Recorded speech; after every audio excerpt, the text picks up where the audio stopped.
Je ne pense pas que les gens comprennent vraiment pourquoi l'océan est bleu. Ce n'est pas juste une question de reflet du ciel, et la vraie raison va probablement vous surprendre. Dans cette vidéo, vous allez découvrir la science fascinante qui se cache derrière la couleur emblématique de la mer. Et après ça, vous ne verrez plus jamais l'océan de la même façon. Beaucoup pensent que l'océan reflète simplement le ciel, comme un miroir géant. Après tout, lorsque le ciel est d'un bleu éclatant, l'océan semble souvent imiter sa teinte. Mais cette croyance populaire est-elle la vérité? La réponse, comme souvent dans la nature, est un peu plus complexe. Si le ciel joue un rôle dans l'apparence de l'océan, il n'est pas le seul artiste à l'origine de ce chef-d'œuvre aquatique. Imaginez un instant une journée nuageuse. Le ciel est recouvert d'un voile gris, et pourtant l'océan conserve souvent sa couleur bleue saisissante. Cette simple observation suggère une explication plus profonde et fascinante. La vérité réside dans la danse complexe entre la lumière du soleil, l'eau et la nature même de la couleur. Pour vraiment comprendre pourquoi l'océan est bleu, nous devons plonger sous la surface et explorer la science qui peint ce monde sous-marin envoûtant. Préparez-vous à être émerveillés alors que nous découvrons les merveilles cachées qui donnent à l'océan sa teinte emblématique. L'idée que le bleu de l'océan ne soit qu'un simple reflet du ciel, aussi séduisante soit-elle par sa simplicité, ne tient pas la route. Si c'était vrai, les océans changeraient de couleur aussi radicalement que le ciel tout au long de la journée.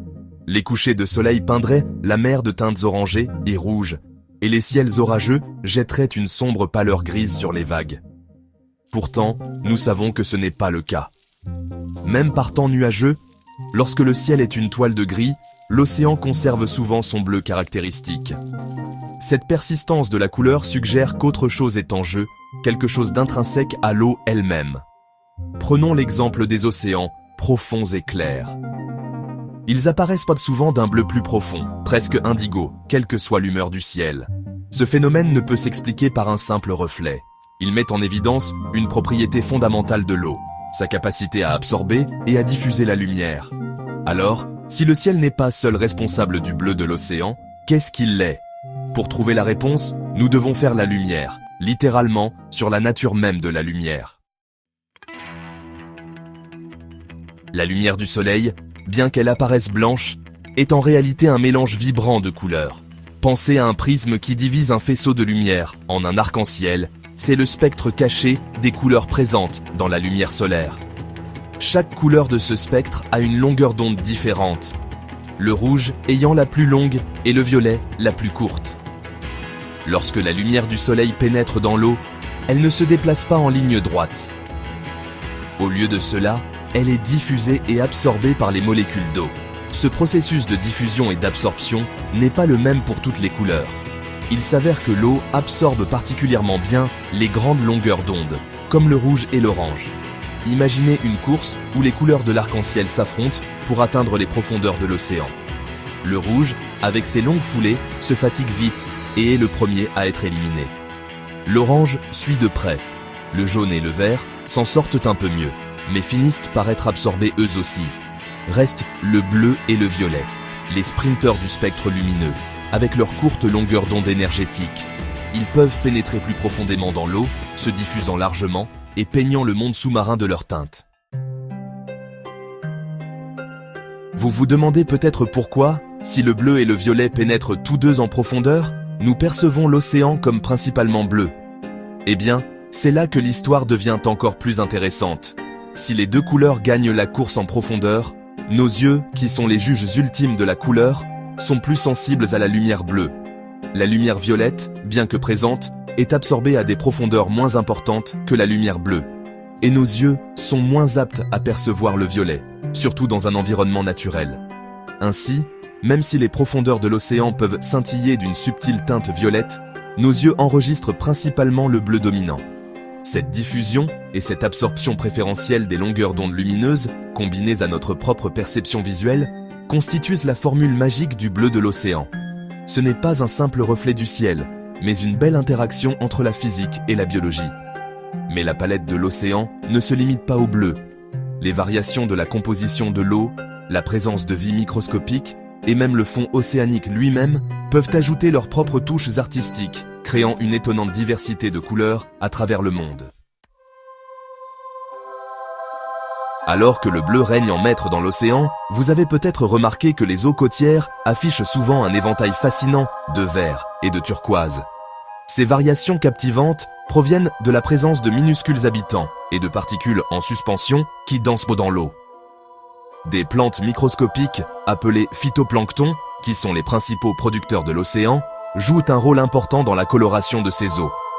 Le phytoplancton contient de la chlorophylle, un pigment qui absorbe la lumière du soleil pour la photosynthèse et reflète la lumière verte. Lorsque ces minuscules organismes prolifèrent en grand nombre, ils peuvent teinter l'eau d'une belle nuance de vert, un peu comme les plantes colorent notre monde sur Terre. Dans les zones moins profondes, en particulier celles à fond sableux, l'eau peut prendre une magnifique teinte turquoise. Cela est dû à la diffusion de la lumière solaire par le sable en suspension et d'autres particules de sédiments. Ces particules reflètent davantage la lumière bleue et verte, donnant à l'eau son éclat turquoise caractéristique.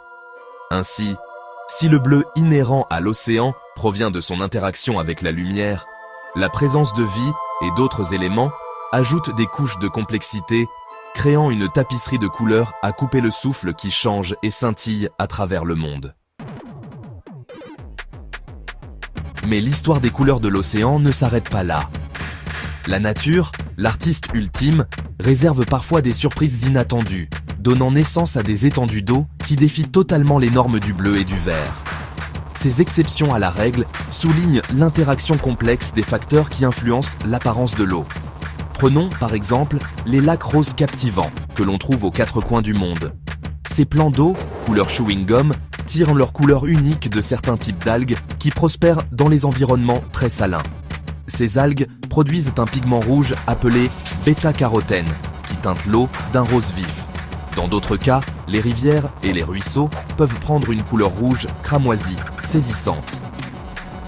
Ce phénomène est souvent dû à la présence d'oxyde de fer, communément appelé rouille, dans l'eau. Lorsque les roches contenant du fer s'érodent, elles libèrent des particules de fer qui réagissent avec l'oxygène, créant une teinte brun rougeâtre qui colore l'eau. Ces exemples montrent que la couleur de l'eau n'est pas toujours aussi simple qu'il n'y paraît. Il s'agit d'une interaction complexe d'absorption et de diffusion de la lumière, influencée par la présence de micro-organismes, de minéraux dissous et même de la composition géologique de l'environnement. Au cours de notre voyage à travers la science des couleurs de l'océan, il est important de se rappeler que notre perception joue un rôle énorme dans la façon dont nous percevons ce monde sous-marin. Ce que nous voyons comme bleu n'est en réalité qu'une fraction de l'information lumineuse réellement présente. Les animaux marins, par exemple, vivent le spectacle lumineux de l'océan d'une manière totalement différente. De nombreuses espèces marines ont développé une vision spécialisée, adaptée au filtrage de la lumière par l'océan. Certaines peuvent avoir la lumière ultraviolette, tandis que d'autres sont plus sensibles au spectre bleu-vert. Imaginez un monde où le fond de l'océan scintille d'organismes bioluminescents, totalement invisibles à nos yeux. Ou imaginez les récifs coralliens vibrants, éclatants de couleurs, au-delà de notre perception humaine limitée. La véritable palette de couleurs de l'océan s'étend bien au-delà de ce que nous pouvons voir, nous rappelant qu'il y a toujours plus que ce que l'on voit. Alors, la prochaine fois que vous vous retrouverez à contempler l'immensité de l'océan, prenez un moment pour apprécier la danse complexe de la lumière, de l'eau et de la vie qui crée ces teintes envoûtantes. N'oubliez pas que les couleurs de l'océan ne sont pas un simple reflet du ciel, mais un témoignage de la beauté complexe et impressionnante du monde naturel. Si cette plongée dans les mystères des couleurs de l'océan vous a plu, n'hésitez pas à liker, à vous abonner et à partager la vidéo. Cela nous aide énormément et permet à plus de curieux de découvrir pourquoi les océans sont vraiment bleus. Merci et à très bientôt pour de nouvelles explorations.